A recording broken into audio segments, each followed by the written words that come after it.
Vous aimez votre département et vous voulez en défendre ses valeurs et ses richesses? Rejoignez-nous et devenez ambassadeur. Ambassadeur, l'Aube Puissance 10, partenaire d'Un jour à 3.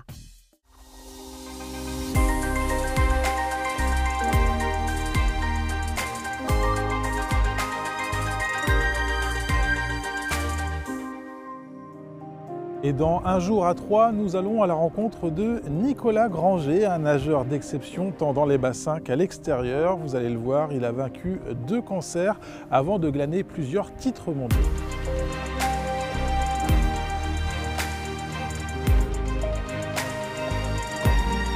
Bonjour Nicolas Granger. Bonjour. Merci de nous recevoir au cœur du bassin de la piscine des Trois Vagues du côté de Romilly-sur-Seine, même si l'émission s'appelle Un jour à 3. C'était important pour vous de démarrer cette émission ici à Romilly-sur-Seine?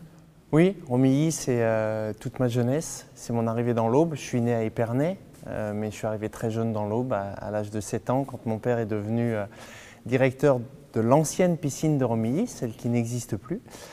Et puis symboliquement, c'est vrai que l'Aube pour moi, ça a commencé ici, donc c'est une bonne chose.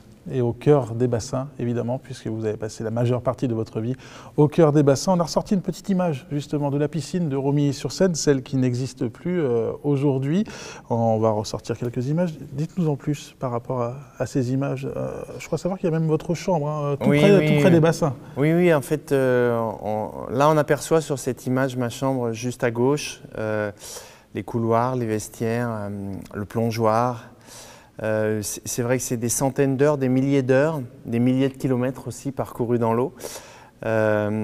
C'est aussi une période d'enfance et d'insouciance pour beaucoup.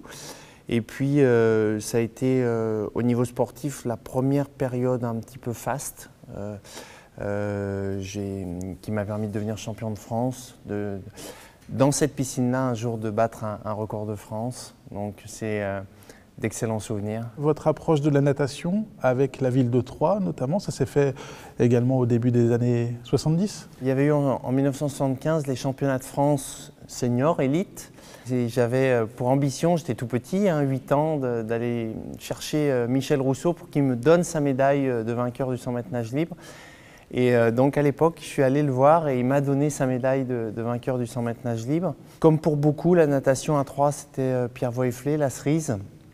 Alors moi, j'avais pas il m'a pas appris à nager et j'avais la version associative de Pierre Voëflé qui était une version très bienveillante, une version très paternaliste. Il était toujours présent, starter ou juge arbitre. Souvent en alternance avec mon père d'ailleurs. Malgré son image assez rude en dehors des bassins. Oui, il avait une image assez rude en termes d'apprentissage. La légende troyenne dit qu'il a appris à nager à la moitié de la ville et qu'il en a dégoûté l'autre moitié. C'est une légende, donc il faut en prendre et en laisser. Mais par contre, en termes associatifs, c'était une vraie référence. Donc moi, j'ai eu beaucoup de respect. C'était quelqu'un qui inspirait le respect, mais qui inspirait aussi la sympathie. Voilà vos premières images avec la natation troyenne, les Chartreux, les Vouldy. Vous avez failli être l'un des rares Aubois à participer aux Jeux Olympiques. Ça s'est joué à quelques centièmes de seconde? Oui, 12 centièmes de seconde. Pour les Jeux 1984 à Los Angeles. Ouais. 12 centièmes de seconde, voilà, c'est le delta de ce qui peut des fois peut-être changer une vie ou pas. J'allais dire, j'ai eu... à l'époque, je n'ai pas trouvé ça très grave parce que j'ai pensé qu'il y aurait d'autres opportunités. Puis les fois suivantes, je ne me suis pas qualifié non plus.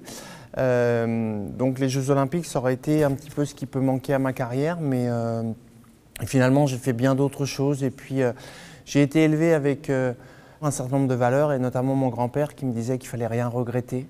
Donc j'ai appris à ne pas regretter, à apprécier les choses telles qu'elles sont. Et puis aujourd'hui, voilà, j'aurais aimé faire les Jeux Olympiques, je ne les ai pas faits, j'ai fait d'autres choses fantastiques et ça me va très bien comme ça. Votre histoire, Nicolas Granger, on l'a bien compris, c'est la natation, ce sont aussi ces 2 cancers très jeunes, le premier à l'âge de 23 ans. Bien sûr, ça a été des blessures physiques, mais aussi et surtout des blessures psychologiques, ces cancers? Oui. J'ai eu des cancers testiculaires, j'ai eu la chance d'être détecté suffisamment tôt et d'avoir des traitements assez agressifs qui m'ont permis de m'en sortir parce que j'ai bénéficié à l'époque de l'apport de Gérard Dine, médecin éminemment reconnu, qui lui m'a était mon médecin depuis longtemps, médecin du sport depuis longtemps. Et donc le sport m'a aussi sauvé à ce niveau-là. C'est-à-dire si je n'avais pas eu Gérardine en tant que médecin du sport, peut-être je ne m'en serais pas sorti. Et c'est vrai que les blessures physiologiques, elles disparaissent un petit peu. Les blessures psychologiques, c'est plus compliqué. On ne ressort jamais identique. Personnellement, voilà, je pense qu'aujourd'hui, je peux dire que j'ai eu une plus belle vie grâce à mes cancers. J'ai appris à apprécier beaucoup de choses que je n'aurais peut-être pas su apprécier sans cela. De mon côté, c'est vrai qu'aujourd'hui, j'en ai fait une force la plupart du temps. Et ce ne sont plus de mauvais souvenirs. Vous avez tenu à raconter votre vie, à la fois de sportif, mais aussi de cancéreux, à travers votre ouvrage, Ma traversée du cancer à la nage, une traversée que vous avez bien accomplie, Nicolas Granger. Pourquoi était-ce important pour vous de raconter ? Alors c'était important de raconter. À la base, la transmission était pour mes enfants, parce que quand on est malade, et par expérience, on masque beaucoup de choses. Donc il était important de pouvoir expliciter un petit peu tout ça à mes enfants, qui n'étaient pas forcément nés d'ailleurs, mais ils connaissaient mon parcours peu ou prou, mais n'en connaissaient pas forcément la profondeur ni l'intensité. Le fait d'écrire aujourd'hui, ma plus grande fierté, c'est que j'ai pas mal de personnes qui ont pu lire et qui m'ont dit « ça m'a aidé, ça m'a ouvert l'esprit, ça m'a ouvert les yeux, ça m'a fait comprendre, ça m'a fait avancer ». Voilà, ce n'était pas l'objectif de départ, mais finalement, le livre a dépassé les objectifs de départ que je m'étais fixés et c'est toujours une très grande fierté, effectivement. Comment vous avez considéré cette image de sportif cancéreux aussi, hein, sur le retour après vos différentes étapes avec la maladie ? En ce qui me concerne, ça m'a surtout permis de rechercher de nouvelles manières de pratiquer, de nouvelles manières de faire, plus en adéquation avec mes aptitudes personnelles. Moins de stress, plus de préparation, beaucoup de mieux vivre et de mieux être. Et ça m'a vraiment permis de réinventer le sport que j'ai envie de pratiquer. Ça m'a ouvert les yeux sur un certain nombre de choses dans la vie auxquelles on attache parfois de l'importance et qui aujourd'hui me semblent futiles. C'est vrai que ça remet un petit peu un certain nombre de valeurs à leur place. Et ça me met parfois en difficulté dans la vie actuelle. Parce que j'ai tellement la certitude que ma plus grande chance à moi c'est la vie, que parfois je suis un peu en décalage avec la société qui est toujours en excès de vitesse. Voilà. Et moi, de temps en temps, j'aime prendre mon temps. Les excès de vitesse, vous en avez fait de nombreux, hein, sur les bassins, notamment depuis votre début dans votre carrière avec les Masters, les vétérans, on va dire ça comme ça, avec quasiment une trentaine de titres mondiaux glanés. J'ai gagné 24 titres mondiaux, j'ai battu beaucoup de records du monde, 59. Voilà, c'est bien plus que je n'en aurais jamais osé espérer, surtout quand j'étais dans mes lits d'hôpitaux en tant que malade. Mais ce qui me rend le plus fier, c'est d'avoir réussi à faire ça en étant en phase et en étant en ligne directe avec ce que j'avais décidé de faire suite à la maladie. Comment vous avez vécu à plusieurs reprises, vous avez été nommé nageur de l'année par un très grand magazine américain, nageur de l'année Masters. Comment vous avez vécu cette récompense? J'ai vécu ça avec beaucoup de fierté, de la même façon que j'ai vécu avec encore plus de fierté l'intronisation au Hall of Fame de la natation internationale, c'est-à-dire que j'ai cette chance-là d'avoir été reconnu et intronisé au Panthéon. Voilà, ça ne me donne rien de plus au quotidien pour manger, mais ça me donne le sentiment d'avoir peut-être réussi à faire passer des choses avec cette nouvelle manière et avec ce bagage que m'a laissé la maladie. Voilà, un nageur troyen donc au Panthéon des nageurs mondiaux. Vous êtes revenu dans cette cité tricasse depuis une quinzaine d'années désormais.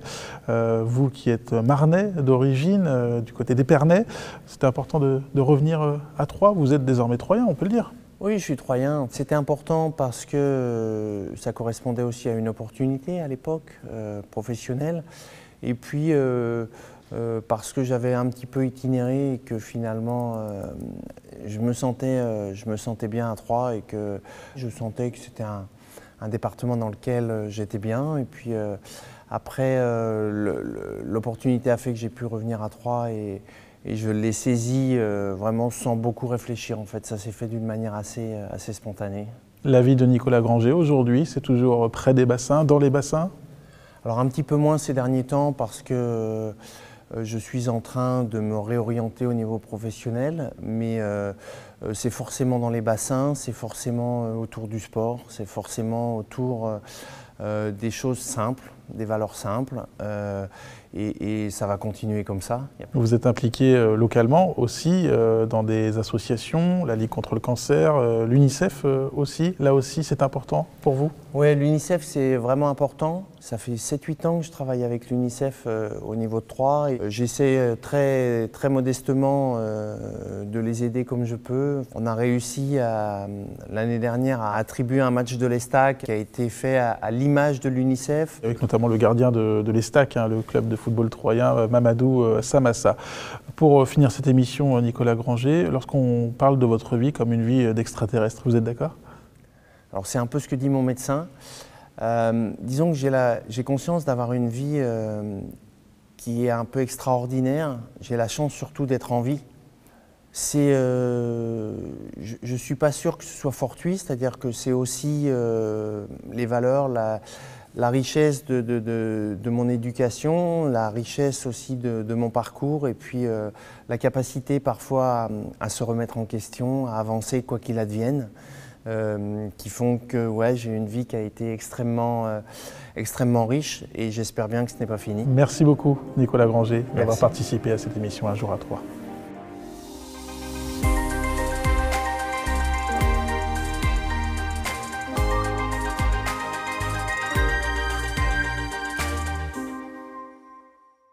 Que vous soyez particulier, chef d'entreprise, profession libérale ou bien viticulteur, agriculteur ou encore artiste ou sportif, rejoignez-nous et devenez ambassadeur. Ambassadeur, l'Aube puissance 10, partenaire d'Un jour à Troyes.